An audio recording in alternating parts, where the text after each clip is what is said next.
Bismillahirrahmanirrahim. Assalamualaikum warahmatullahi wabarakatuh. Perkenalkan, saya Indri Wulandari dari kelas 4D Perbankan Syariah. Saya dari kelompok 1 Ulumul Hadis. Di sini kelompok kami akan menyampaikan presentasi tentang masa perkembangan hadis pada zaman Rasulullah, sahabat, tabi'in, serta pada masa pengumpulan dan kodifikasinya, dan yang terakhir ada masa penyusunan dan kaidah-kaidahnya. Di sini saya akan menjelaskan tentang periode Rasul atau periode yang pertama kali munculnya hadis. Periode Rasul ini disebut juga dengan Al-Wahyi wa At-Tabwin, atau juga disebut dengan masa turunnya wahyu dan pembentukan masyarakat Islam. Pada periode inilah hadis lahir berupa sabda atau juga disebut dengan akwal, afwal dan takrir. Nabi yang berfungsi menerangkan Al-Quran untuk menegakkan syariat Islam dan pembentuk masyarakat Islam. Pada masa ini, pada umumnya hanya diingat dan dihafal oleh mereka, tidak ditulis seperti Al-Quran ketika disampaikan Nabi. Karena situasi dan kondisi yang tidak memungkinkan, Dr. Mustafa As-Sibai menyampaikan beberapa alasan diantaranya. Yang pertama, Al-Quran masih turun kepada Nabi Muhammad SAW dan kondisi penulisannya masih sangat sederhana ditulis. Salah satu contohnya, pada saat itu hadis hanya ditulis di atas pelepah kurma, kulit, tulang binatang, dan batu-batuan, dan sama sekali belum dibukukan. Yang kedua, kemampuan tulis-menulis bagi para sahabat pada awal Islam masih sangat langka, dapat dihitung dengan jari, dan mereka sudah difungsikan sebagai penulis wahyu Al-Quran. Selanjutnya, ingatan orang-orang Arab yang dikenal bersifat ummi atau tidak bisa baca tulis sangat kuat dan diandalkan Rasulullah untuk mengingat hadis. Jadi pada saat zaman Rasulullah, orang-orang ketika itu hanya menghafal dan tidak ada yang bisa menulis karena tidak bisa membaca. Dan sebagian menyebutkan sebab hadis tidak ditulis yaitu dikhawatirkan akan bercampur dalam catatan sebagai sabda Nabi dengan Al-Quran dengan tidak sengaja. Oleh sebab itu, Nabi melarang mereka menulis hadis karena khawatir sabda-sabdanya akan bercampur dengan firman ilahi. Tetapi hal ini tidak menghalangi adanya para sahabat yang menulis hadis dengan cara tidak resmi. Memang ada beberapa atsar yang sahih yang menegaskan adanya para sahabat menulis hadis di masa Nabi Muhammad SAW. Ada riwayat-riwayat yang menceritakan bahwa sebagian sahabat mempunyai lembaran-lembaran yang tertulis hadis. Mereka membukukan sebagian hadis yang mereka dengar dari Rasul, seperti Babifah Abdullah ibn Amr ibn Ash, dan dinamai As-Sabdikah. Ada pula riwayat yang menerangkan bahwa Ali mempunyai sebuah sabifah ditulis di dalamnya hukum-hukum diat yang diterapkan kepada keluarga dan lain-lain. Dan setelah Rasulullah wafat, periode selanjutnya yaitu periode sahabat atau juga disebut dengan Khulafaur Rasyidin. Periode ini disebut dengan Asyar at-Tasabut wal al-Iqlal min ar-riwayah, atau biasa disebut juga dengan masa membatasi dan menyedikitkan riwayat. Nabi Muhammad SAW wafat pada tahun 11 Hijriah. Kepada umatnya, beliau meninggalkan dua pegangan sebagai dasar bagi pedoman hidup, yaitu Al-Quran dan hadis, atau disebut juga dengan As-Sunnah, yang harus dipegangi dalam seluruh aspek kehidupan umat. Pada masa Khalifah Abu Bakar dan Umar, periwayatan hadis tersebar secara terbatas. Penulisan hadis pun masih terbatas dan belum dilakukan secara resmi. Bahkan, pada masa itu, Umar melarang para sahabat untuk memperbanyak meriwayatkan hadis. Dan sebaliknya, Umar menekankan agar para sahabat mengerahkan perhatiannya untuk menyebarluaskan Al-Quran. Dan yang ketiga ada masa tabi'in. Periode ini disebut juga dengan Asr Ihtisyar al-Riwayah ila al-Amsar, atau masa berkembang dan meluasnya periwayatan hadis. Jadi pada masa ini daerah Islam sudah meluas. yakni ke negeri Syam, Irak, Mesir, Samarkand, bahkan pada tahun 93 Hijriah, meluas sampai ke Spanyol. Hal ini bersamaan dengan berangkatnya para sahabat ke daerah-daerah tersebut, terutama dalam rangka tugas memangku jabatan pemerintah dan penyebaran ilmu hadis. Para sahabat kecil dan tabi'in yang ingin mengetahui hadis-hadis Nabi Muhammad SAW diwajibkan berangkat ke seluruh pelosok wilayah Daulah Islamiyah untuk menanyakan hadis kepada sahabat-sahabat besar yang sudah tersebar di wilayah tersebut. Dengan demikian, pada masa ini di samping tersebarnya periwayatan hadis ke pelosok-pelosok daerah Jazirah Arab, perlawanan untuk mencari hadis pun menjadi ramai pada masa tabi'in ini.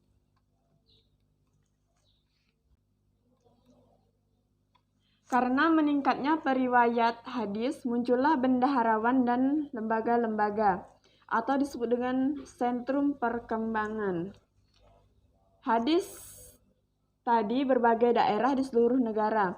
Di antaranya bendaharawan hadis yang banyak menerima, menghafal, dan mengembangkan atau meriwayatkan hadis, yaitu Abu Hurairah meriwayatkan 5.364 hadis, dan Abdullah Ibnu Umar meriwayatkan 2.630 hadis, Aisyah istri Rasulullah 2.276 hadis, serta Jabir ibn Abdullah meriwayatkan 1.540 hadis, dan Abu Sa'ad Al-Khudri meriwayatkan 1.170 hadis. Pada periode tabi'in ini muncul usaha pemalsuan oleh orang-orang yang tidak bertanggung jawab. Hal ini terjadi setelah wafatnya Ali radhiyallahu anhu. Pada masa ini umat Islam mulai terpecah-pecah menjadi beberapa golongan.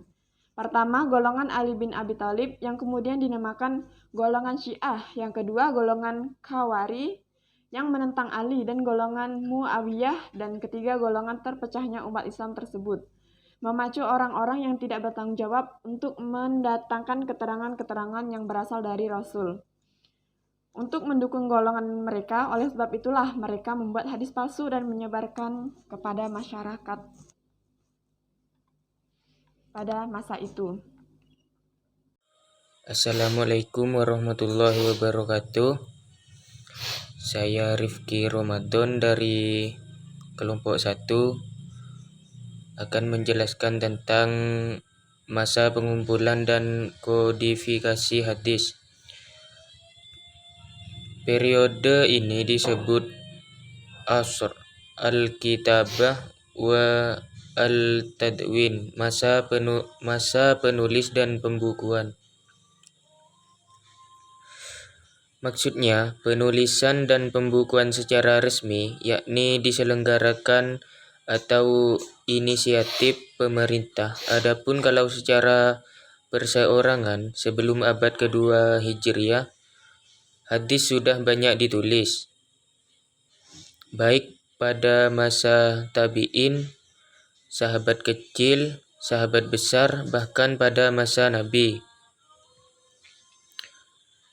Masa pembukuan secara resmi dimulai pada awal abad kedua Hijriah, yakni pada masa pemerintahan Khalifah Umar bin Abdul Aziz.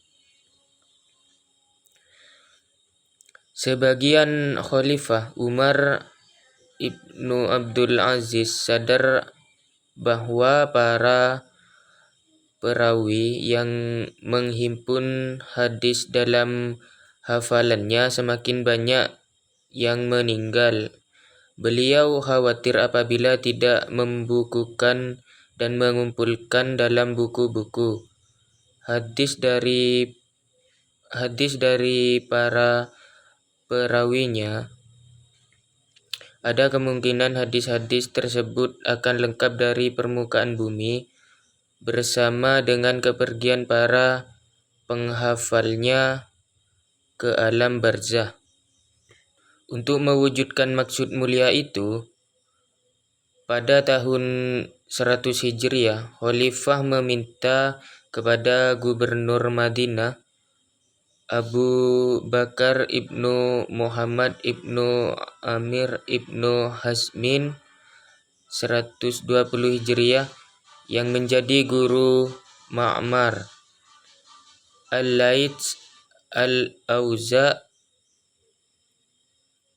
Malik ibnu Ishaq dan ibnu Abizin bin supaya membukukan hadis Rasul yang terdapat pada penghafal wanita yang terkenal, yaitu Amrah binti Abdurrahman ibnu Sa'ad ibnu Zararah ibnu Ades, seorang ahli fikih murid Aisyah 20 Hijriah atau 642 Masehi.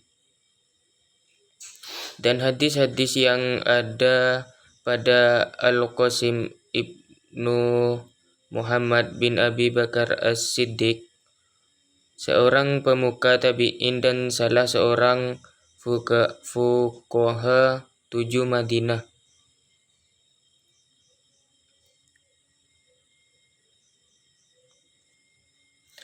Di samping itu, Umar mengirimkan surat-surat kepada gubernur yang ada di bawah kekuasaannya untuk membukukan hadis yang ada pada ulama yang tinggal di wilayah mereka masing-masing.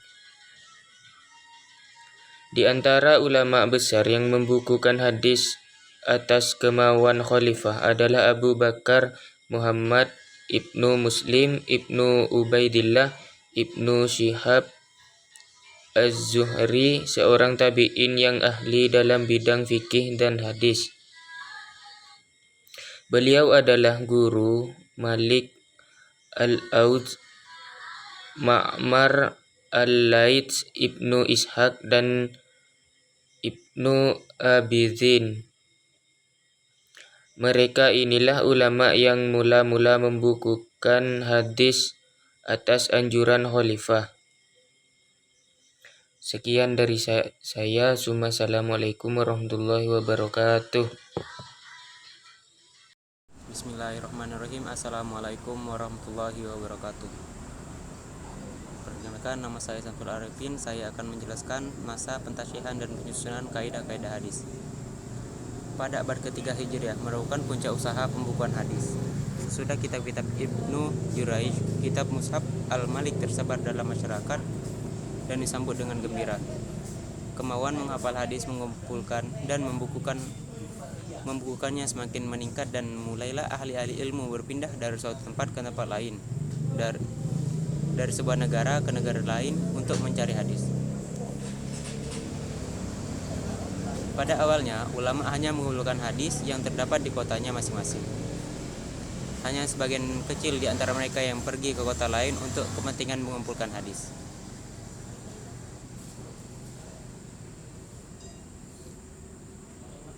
Keadaan ini diubah oleh Al-Bukhari.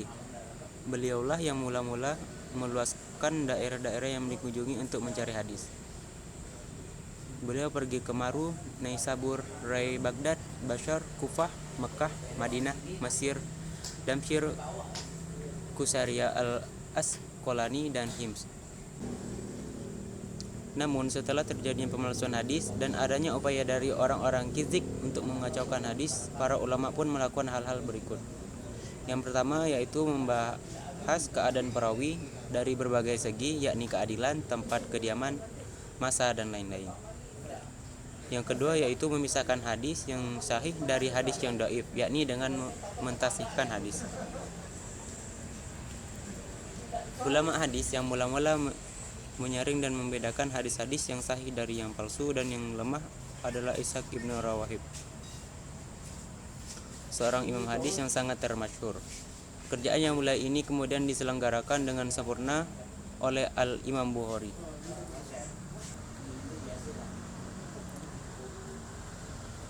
Imam Bukhari menyusun kitab-kitabnya yang terkenal dengan nama Al-Jami' Asy-Syahih. Di dalam kitabnya ia membukukan hadis-hadis yang dianggap sahih, kemudian Usaha Al-Bukhari ini diikuti oleh muridnya yang sangat alim, yaitu Imam Muslim. Sesudah Sahih Al-Bukhari dan Imam Muslim lalu bermunculan imam lain yang mengikuti jejak Bukhari dan Muslim. Di antaranya Abu Dawud, At-Tirmizi, dan An-Nasa'i.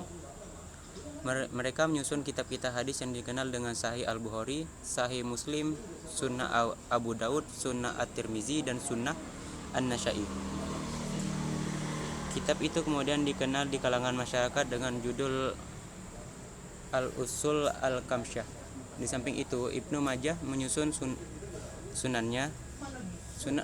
Kitab sunan ini kemudian digolongkan oleh para ulama ke dalam kitab-kitab induk, sehingga kitab-kitab induk itu menjadi 6 buah, yang kemudian dikenal dengan nama Al-Kutub Asy-Syittah.